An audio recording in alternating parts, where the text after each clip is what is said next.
Nigel, we'll speak about the match shortly, but what about those 2 red cards?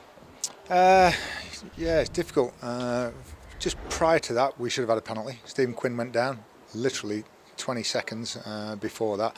Then the breakaway down the side, and I'm not sure it's a clear goal scoring opportunity.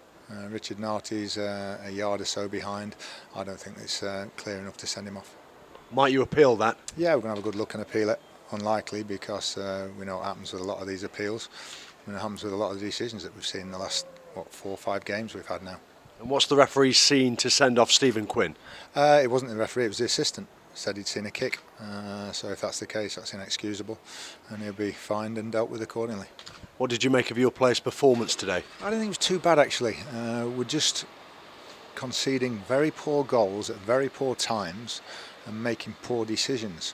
To get the start that we did, fantastic, and then within 30 seconds, a minute, we concede from a corner, free header, somebody's not doing the job again, and then George Maris's decision in the 46th minute absolute defies all logic, common sense and everything, and we're going 2-1 down, and we should be at least on level terms. Yeah, because it was an electric start, wasn't it? And after that, it sort of showed spurts of good play, but never really got into a high enough gear. No, but we had situations just after that as well.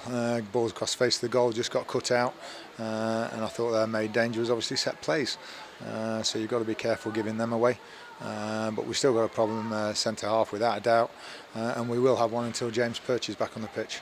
At the attacking end, did you feel you created enough? It was difficult because once we talked about they're the sort of team that you don't want to go 1-0 down or behind against. We went 2-1 down against them, and then you saw them sort of professionally see the game out and make it difficult for us.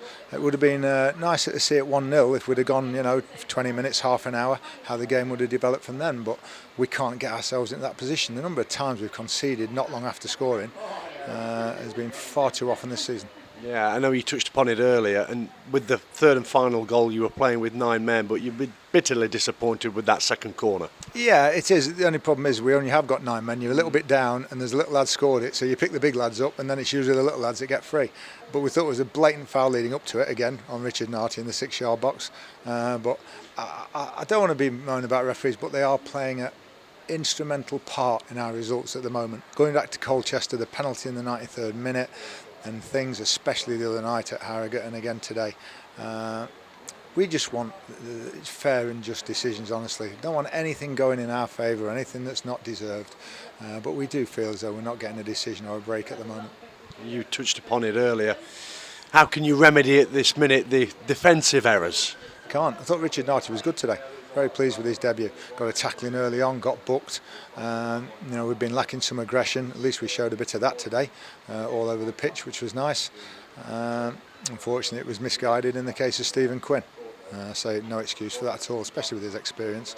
But we have to go with the players that we've got. We've got Will Forrester, who will be available in a couple of weeks, we hope, and he'll give us another option. Is this one that you now just have to draw a line under? Yeah, of course. I tell you what I was pleased about it. It's stupid, but 3-1 with 9 men, and then they can come and get 4 and 5, and the scoreline is a lot worse than it could be. But we do. We've told the players it's finished. We've had a bad 3 weeks, probably since Colchester. We've got to press the reset button and now start again next Saturday. Thanks, Nigel.